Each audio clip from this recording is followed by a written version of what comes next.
What up, guys? In today's video I'm going to be talking about Adrien the Problem Broner.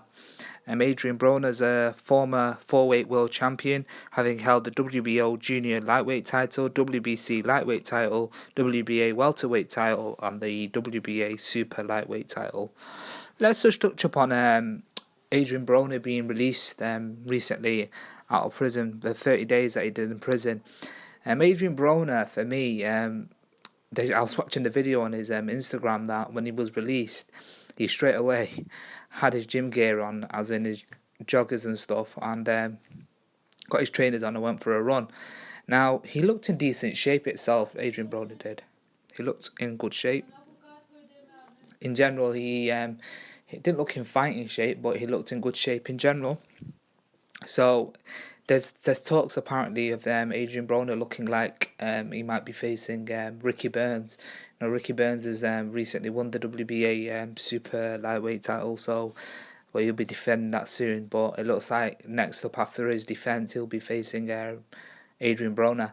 Adrien Broner, for me though, I feel I do like Adrien Broner a lot. You need characters in boxing, and Adrien Broner is a character. I think if he does focus his mind in general, the whole 100% focuses himself, I think he could have been, he was ranked number 6 in his peak on pound for pound rankings at one time. So I think if he keeps his mind focused and focuses himself, I think Adrien Broner could be up there as one of the best anyway. He has got skills, he has got amazing skills. Yeah, the Marcus Maidana performance, everyone talks about how Marcus Maidana manhandled him and beat him up badly, but you got to understand that he was coming up a lightweight and got to welterweight, and in general, even to get back off the canvas when he dropped against Marcus Maidana and still carry on with the fight, you got to give him his props for that, and he showed that he has got the heart to be in there and mix it in with the best. I liked his other performance, even when he fought Paulie Malignaggi. Yeah, that was a bit disputed. Malignaggi was winning the rounds with his movement and his speed, but in general, I think Adrien Broner is up there as one of those entertaining fighters, and every time he does fight, he does bring his excitement. He brings the Philly shell. He's not much as what he does with Mayweather. I mean, Mayweather himself didn't rely heavily on the Philly shell, but Adrien Broner seems to rely heavily on that, and that's how people end up catching him with them shots. But in general, Mayweather, on the other hand, the difference with Mayweather was Mayweather would give you that 1 minute, then he would put his guards up, and then use the head, move his, pivot off the shot and throw a right hand, and he would mix it up in different ways, and he didn't always rely heavily on it. Sometimes he'll go defensive on you, sometimes he'll do offense on you, whereas Adrien Broner relies heavily on that cross defense. But Adrien Broner, on the other hand, is more offensive, and he seems to love to mix it in with the fighters. Even the Sean Porter performance, Sean Porter, was in there in the fight, with his ratty, it's like that. He's onto you all the time, like he just won't let you go. And he was onto Broner for a very long time. And yeah, Broner lost, but still showed heart again, and you got to give him his props for that.